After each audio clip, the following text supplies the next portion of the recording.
प्यारे भक्तों, क्या आपको संतान प्राप्ति में कोई बाधा आ रही है?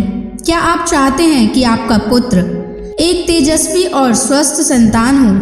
क्या आपके संतान जन्म के बाद बार बार स्वास्थ्य समस्याएं हो रही हैं? तो आपको शनि महाराज का इस मंत्र का जाप अवश्य करना चाहिए, क्योंकि यह मंत्र बहुत ही शक्तिशाली और अचूक मंत्र है।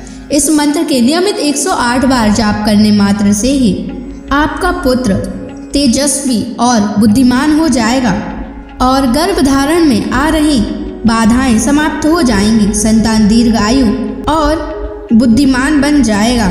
इसलिए प्यारे भक्तों, आप शनि देव के इस महामंत्र का जाप अवश्य करें। और जब भी आप इस मंत्र का जाप करें तो इस वीडियो को अपने मोबाइल फोन पर या स्पीकर पर चलाकर छोड़ दें, ताकि आप बिना कोई समस्या के इस महामंत्र का जाप कर पाएं।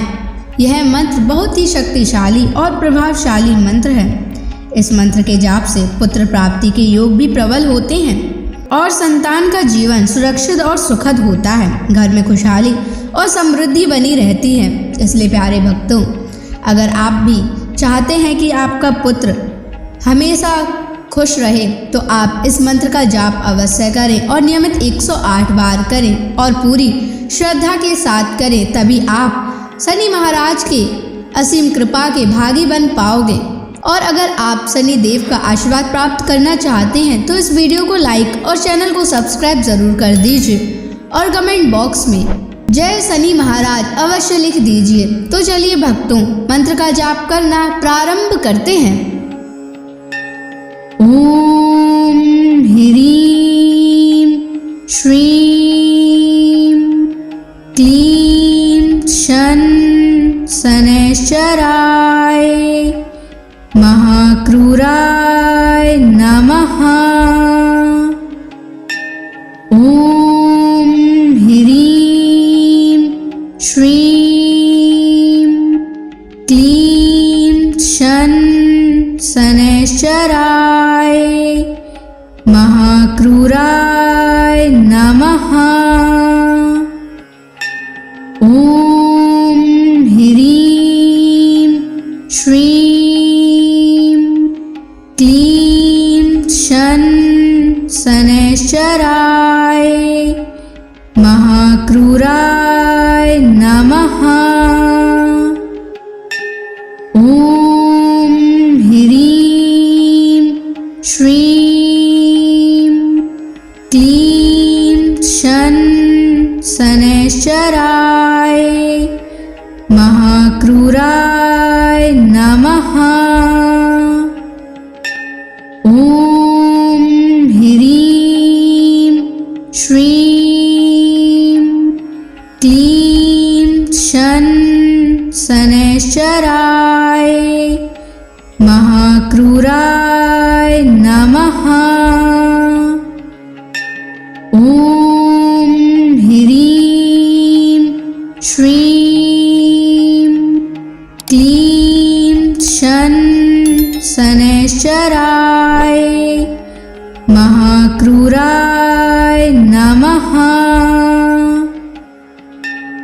ओम ह्रीं श्रीं क्लीं शन शनैश्चराय महाक्रूराय नमः।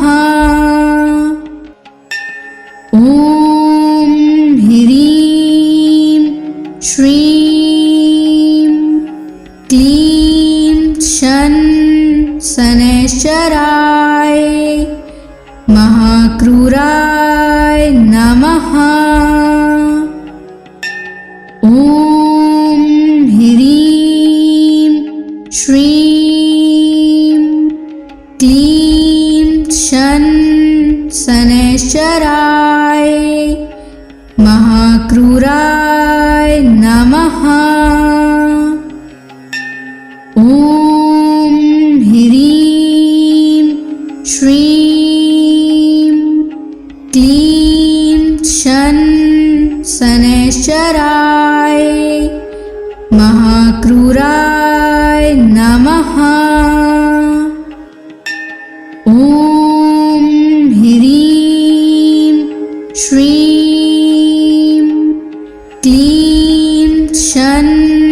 शनैश्चराय महाक्रूराय नमः।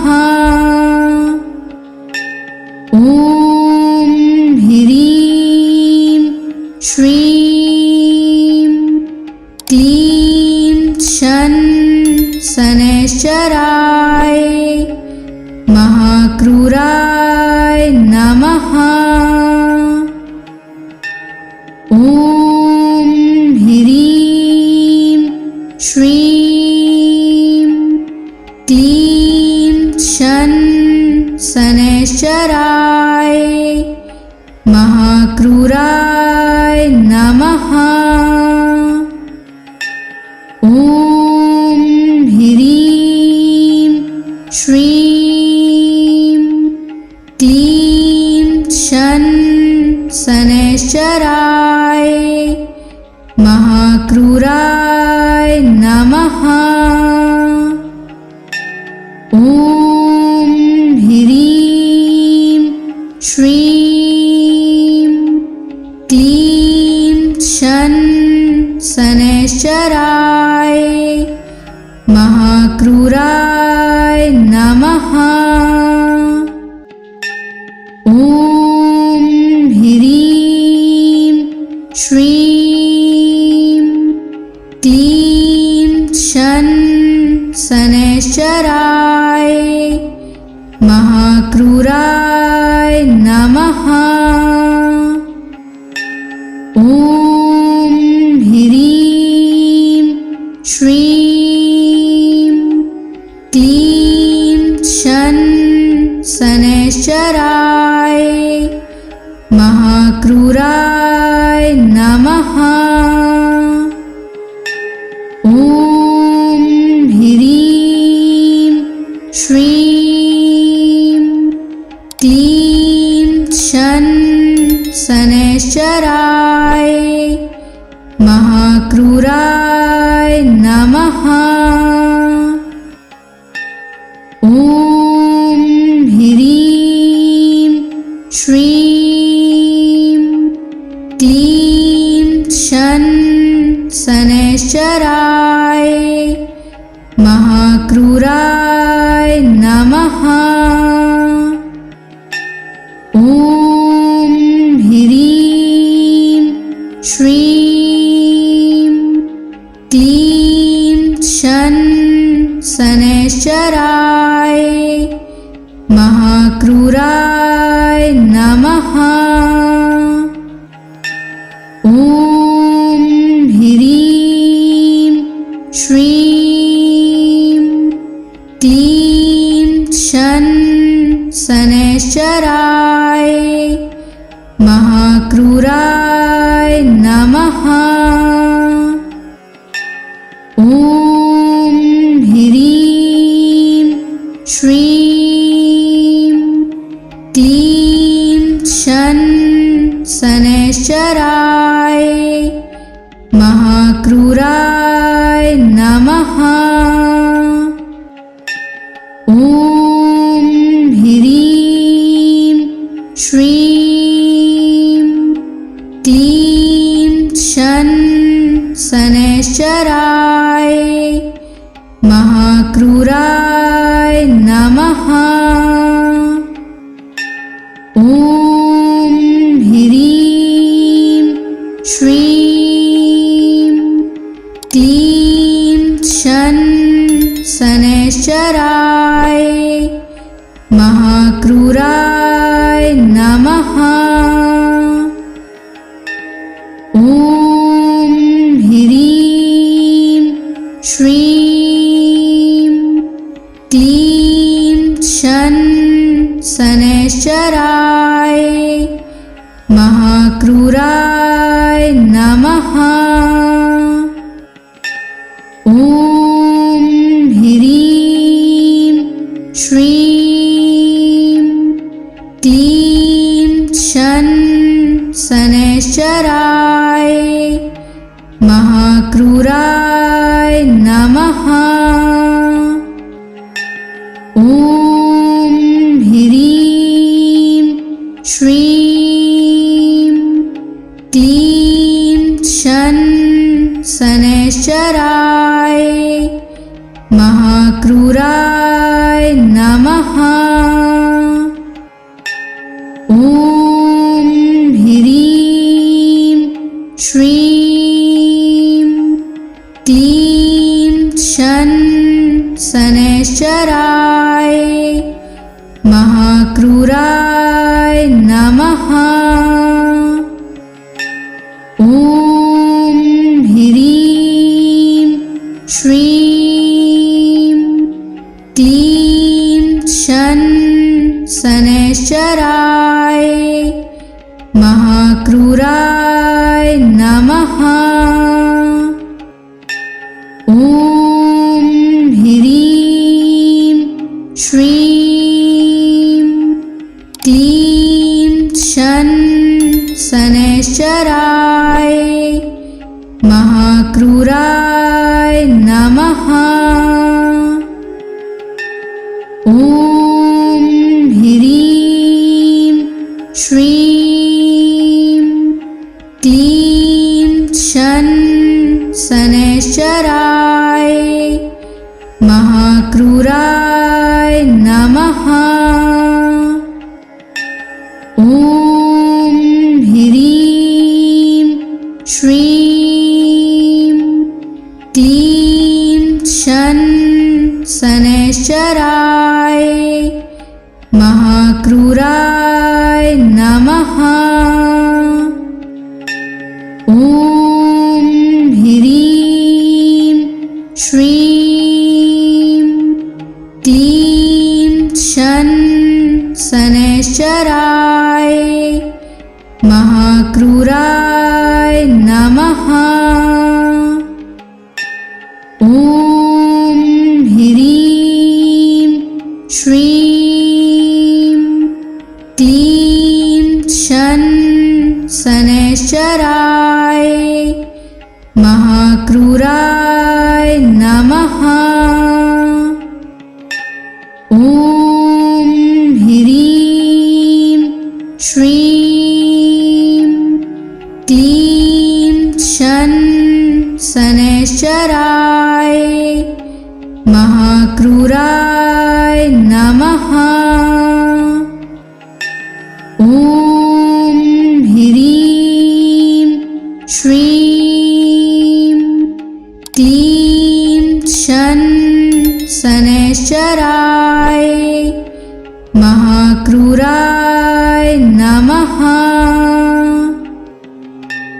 ॐ ह्रीं श्रीं क्लीं शन शनैश्चराय महाक्रूराय नमः। ॐ ह्रीं श्रीं क्लीं शन शनैश्चराय महाक्रूराय नमः। ॐ ह्रीं श्रीं क्लीं शन शनैश्चराय महाक्रूराय नमः। ॐ ह्रीं श्रीं क्लीं शन शनैश्चराय महाक्रूराय नमः। ॐ ह्रीं श्रीं क्लीं शन शनैश्चराय महाक्रूराय नमः। ॐ ह्रीं श्रीं क्लीं शन शनैश्चराय महाक्रूराय नमः। ॐ ह्रीं श्रीं क्लीं शन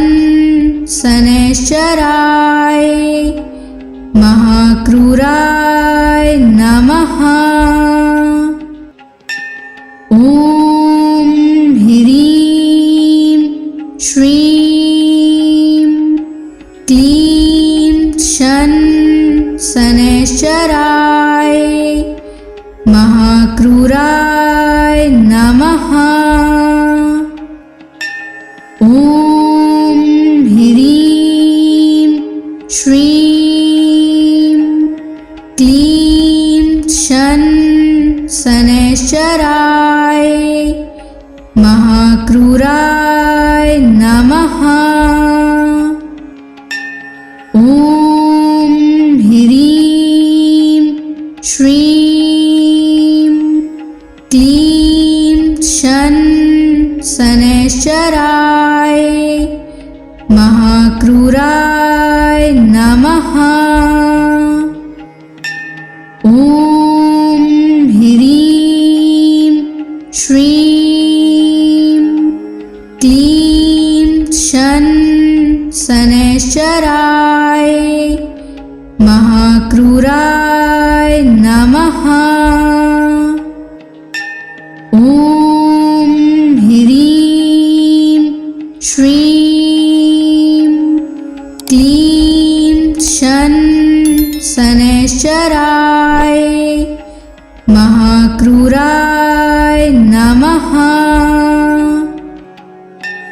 ॐ ह्रीं श्रीं क्लीं शन शनैश्चराय महाक्रूराय नमः।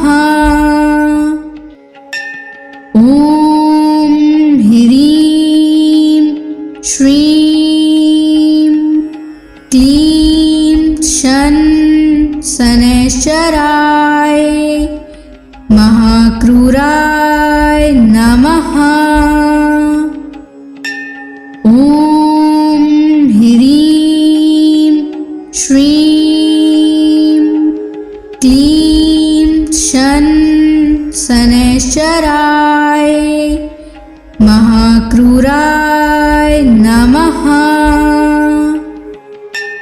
ॐ ह्रीं श्रीं क्लीं शन शनैश्चराय महाक्रूराय नमः। ॐ ह्रीं श्रीं क्लीं शन शनैश्चराय महाक्रूराय नमः।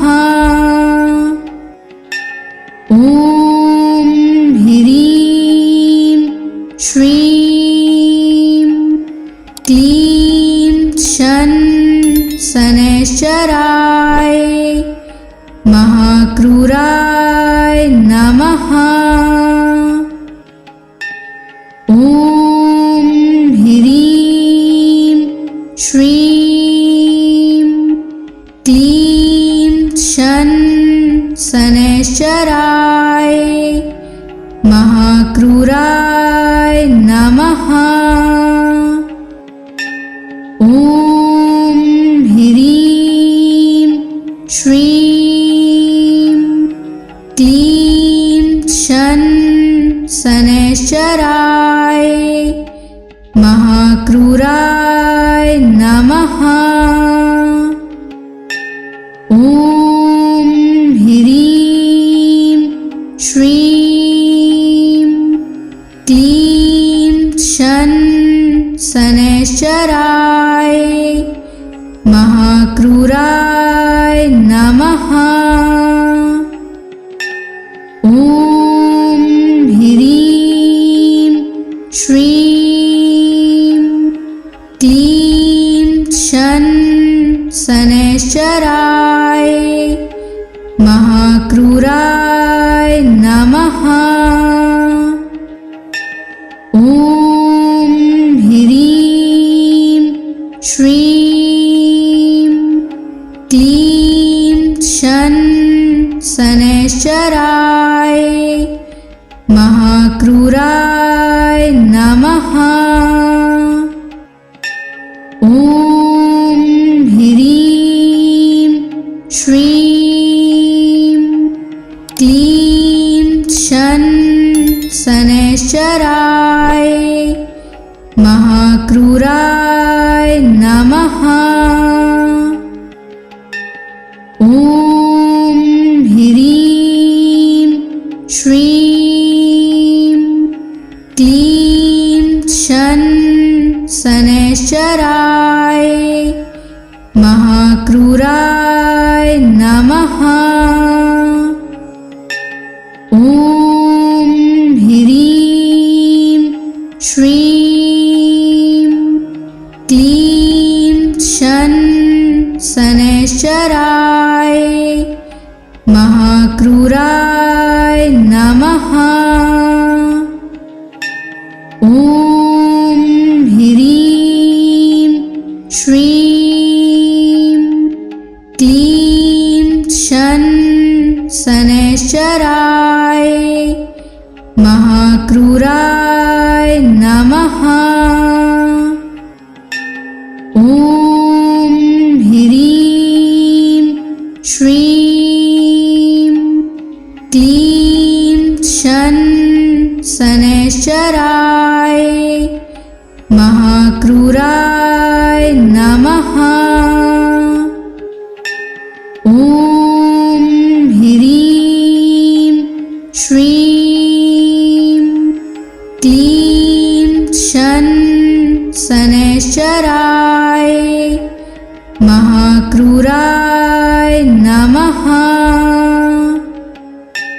ॐ ह्रीं श्रीं क्लीं शन शनैश्चराय महाक्रूराय नमः।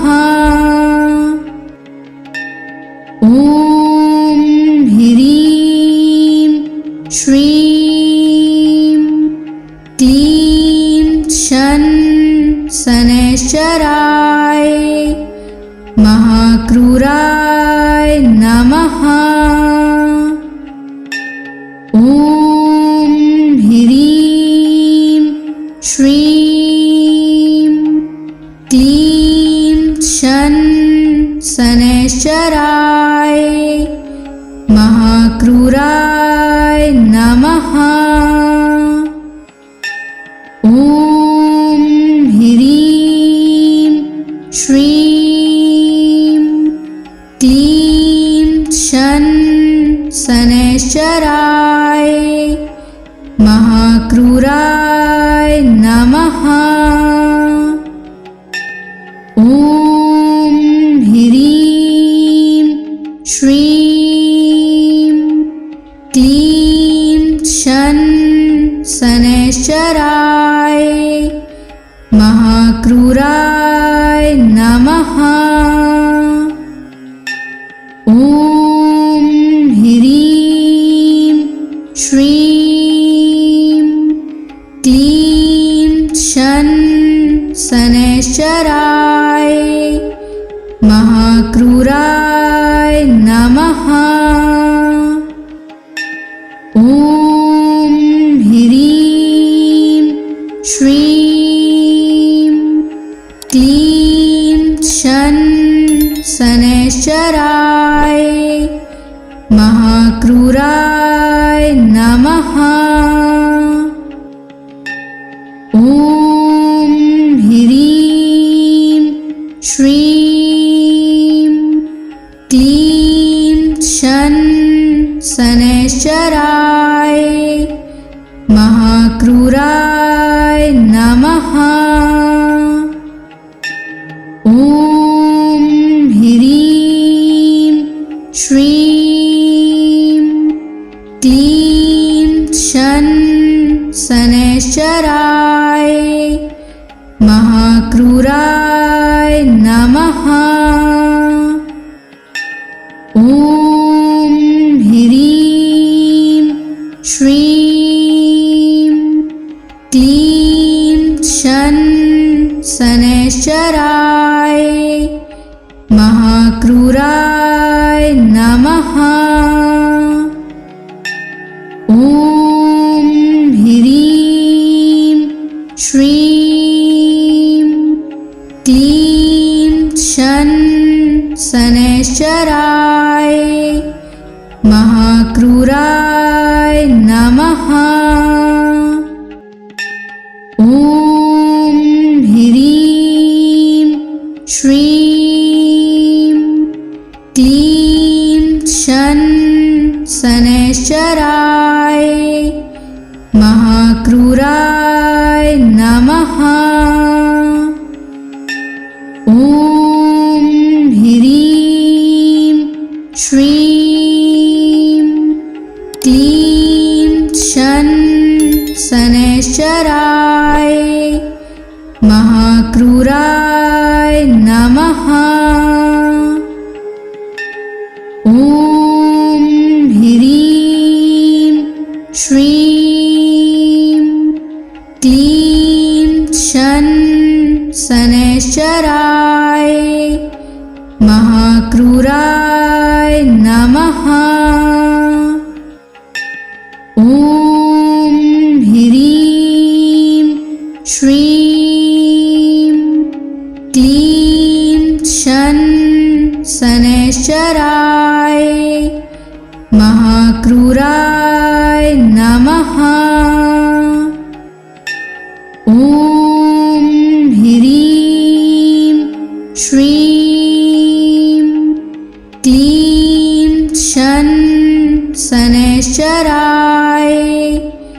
महाक्रूराय नमः। ॐ ह्रीं श्रीं क्लीं शन शनैश्चराय महाक्रूराय नमः।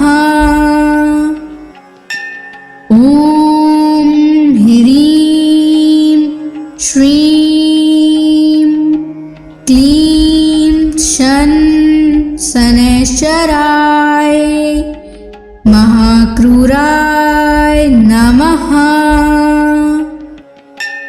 ॐ ह्रीं श्रीं क्लीं शन शनैश्चराय महाक्रूराय नमः।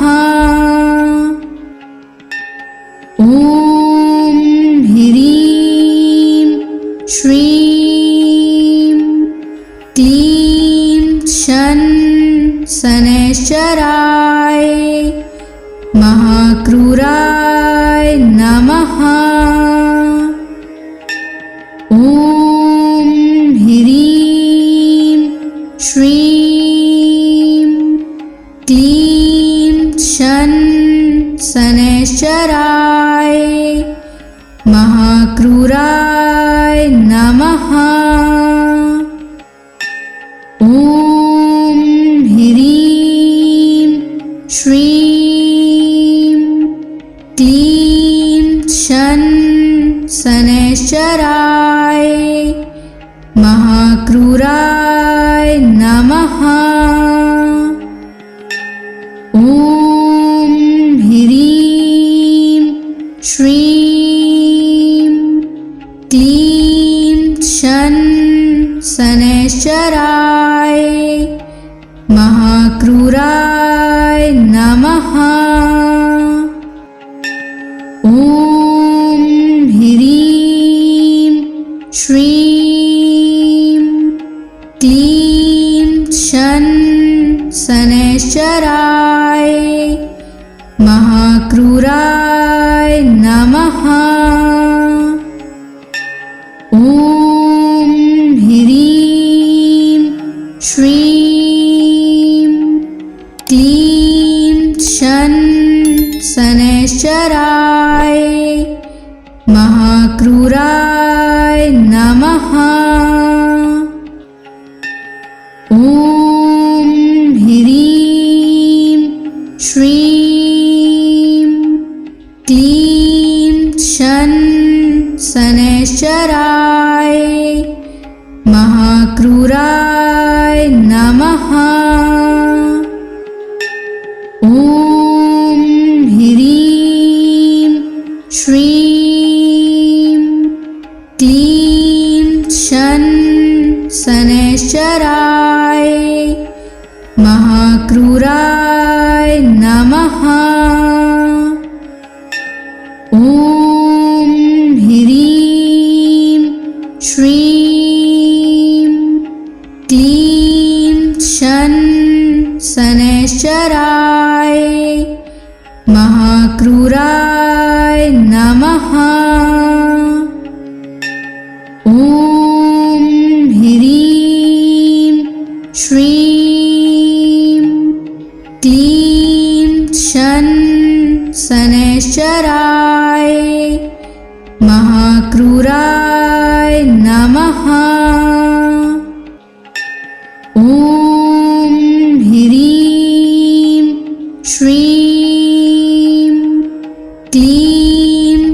शन शनैश्चराय महाक्रूराय नमः। ॐ ह्रीं श्रीं क्लीं शन शनैश्चराय महाक्रूराय नमः। ॐ ह्रीं श्रीं क्लीं शन शनैश्चराय महाक्रूराय नमः।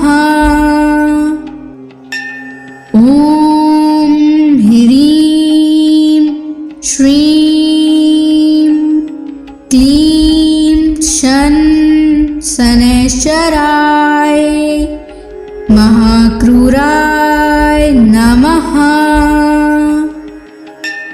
ॐ ह्रीं श्रीं क्लीं शन शनैश्चराय महाक्रूराय नमः।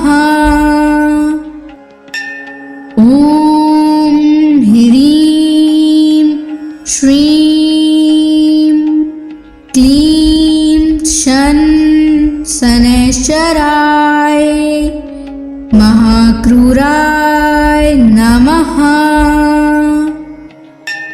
ॐ ह्रीं श्रीं क्लीं शन शनैश्चराय महाक्रूराय नमः।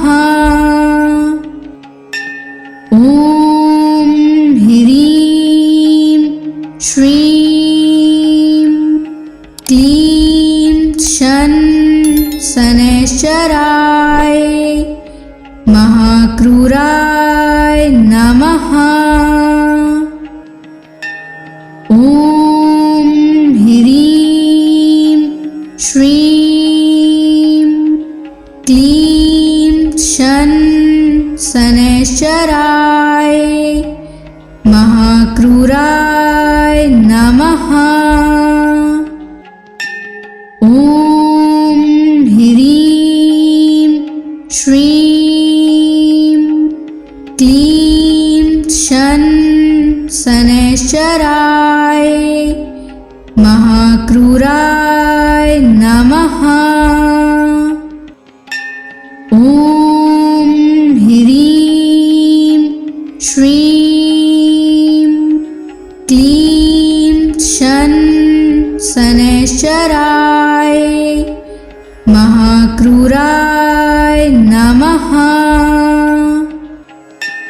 ॐ ह्रीं श्रीं क्लीं शन शनैश्चराय महाक्रूराय नमः। ॐ ह्रीं श्रीं क्लीं शन शनैश्चराय महाक्रूराय नमः। ॐ ह्रीं श्रीं क्लीं शन शनैश्चराय महाक्रूराय नमः। ॐ ह्रीं श्रीं क्लीं शन शनैश्चराय महाक्रूराय नमः। ॐ ह्रीं श्रीं क्लीं शन शनैश्चराय महाक्रूराय नमः। ॐ ह्रीं श्रीं क्लीं शन शनैश्चराय महाक्रूराय नमः। ॐ ह्रीं श्रीं क्लीं शन शनैश्चराय महाक्रूराय नमः। ॐ ह्रीं श्रीं क्लीं शन शनैश्चराय महाक्रूराय नमः। ॐ ह्रीं श्रीं क्लीं शन शनैश्चराय महाक्रूराय नमः। ॐ ह्रीं श्रीं क्लीं शन शनैश्चराय महाक्रूराय नमः। ॐ ह्रीं श्रीं क्लीं शन शनैश्चराय महाक्रूराय नमः। ॐ ह्रीं श्रीं क्लीं शन शनैश्चराय महाक्रूराय नमः। ॐ ह्रीं श्रीं क्लीं शन शनैश्चराय महाक्रूराय नमः। ॐ ह्रीं श्रीं क्लीं शन शनैश्चराय महाक्रूराय नमः।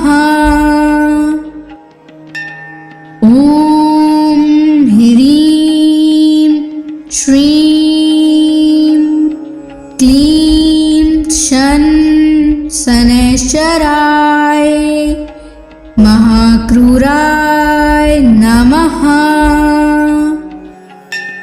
ॐ ह्रीं श्रीं क्लीं शन शनैश्चराय महाक्रूराय नमः। ॐ ह्रीं श्रीं क्लीं शन शनैश्चराय महाक्रूराय नमः। ॐ ह्रीं श्रीं क्लीं शन शनैश्चराय महाक्रूराय नमः। ॐ ह्रीं श्रीं क्लीं शन शनैश्चराय महाक्रूराय नमः। ॐ ह्रीं श्रीं क्लीं शन शनैश्चराय महाक्रूराय नमः। ॐ ह्रीं श्रीं क्लीं शन शनैश्चराय महाक्रूराय नमः। ॐ ह्रीं श्रीं क्लीं शनैश्चराय महाक्रूराय नमः। ॐ ह्रीं श्रीं क्लीं शनैश्चराय महाक्रूराय नमः।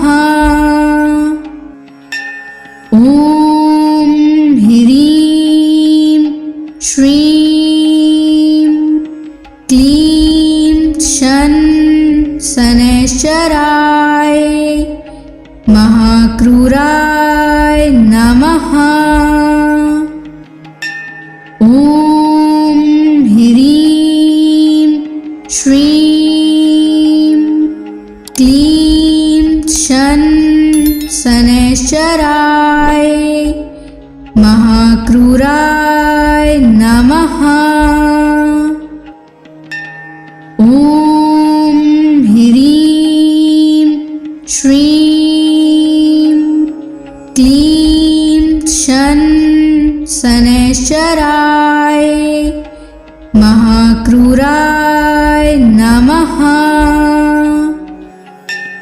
ॐ ह्रीं श्रीं क्लीं शनैश्चराय महाक्रूराय नमः।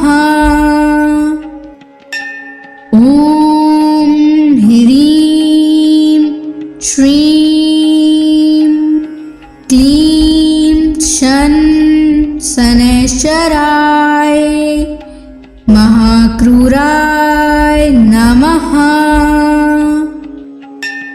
ॐ ह्रीं श्रीं क्लीं शनैश्चराय महाक्रूराय नमः। ॐ ह्रीं श्रीं क्लीं शनैश्चराय महाक्रूराय नमः। ॐ ह्रीं श्रीं क्लीं शनैश्चराय महाक्रूराय नमः।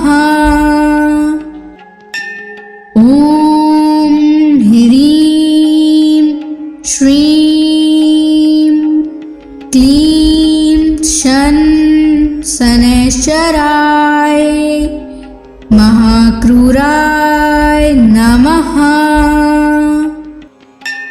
ॐ ह्रीं श्रीं क्लीं शनैश्चराय महाक्रूराय नमः।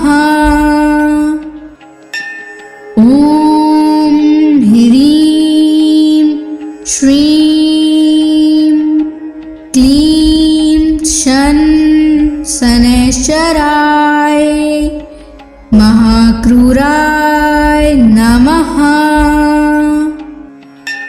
ॐ ह्रीं श्रीं क्लीं शनैश्चराय महाक्रूराय नमः।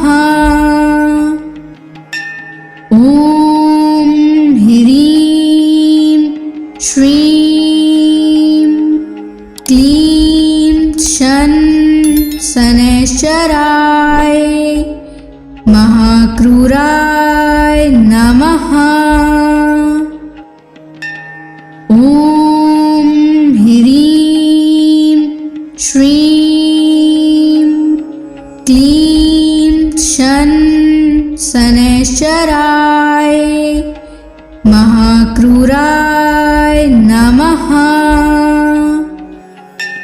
ॐ ह्रीं श्रीं क्लीं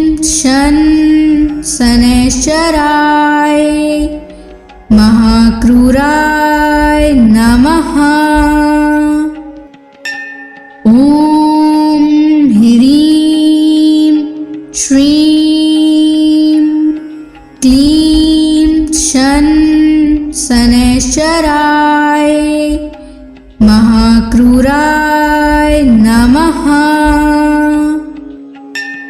ॐ ह्रीं श्रीं क्लीं शन शनैश्चराय महाक्रूराय नमः। ॐ ह्रीं श्रीं क्लीं शन शनैश्चराय महाक्रूराय नमः। ॐ ह्रीं श्रीं क्लीं शन शनैश्चराय महाक्रूराय नमः।